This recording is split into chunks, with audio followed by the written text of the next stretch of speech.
જય માતાજી મિત્રો, અમે કામેથી હાલા જઈએ ને અમારે 4-5 તારીખનો વરસાદ એટલો હતો.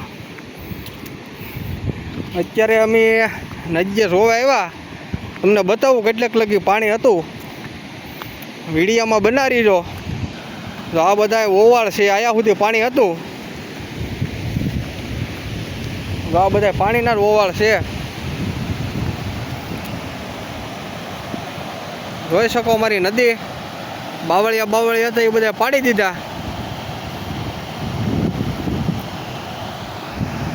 હવે સોખા કરી નાખ્યા બાવળિયા. આ બગીચા સુધી પાણી ચડી ગયેલું છે. હજી તમને આગળ બતાવું. જો તમે નદીનો નજારો એકદમ સોખી થઈ ગઈ, કાંઈ ઘટે નહીં.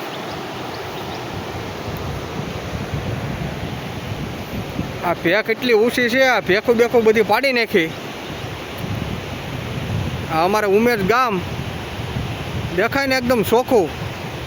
બે બાજુના કિનારા કરી નાખ્યા ચોખ્ખા, એકદમ કાંઈ ઘટતું જ નથી. અહીંયા તમને ઝૂમ કરીને બતાવું. હામા કાંઠાના કેળા બેડા હતા એ બધું ધોવાઈ ગયું. જોઈ લો કિનારા.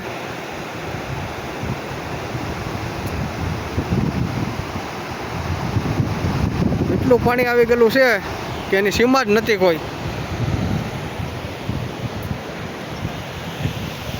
આ પાણા આયા ઊંચા છે, ત્યાં લગી ઓવાળ હતા, એટલું પાણી હતું.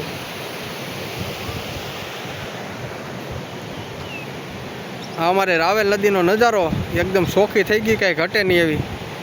આ કેટલા ખાડા ઊંડા છે, ભેખું બેખું બધી પાડી નાખી. અમારું ગામ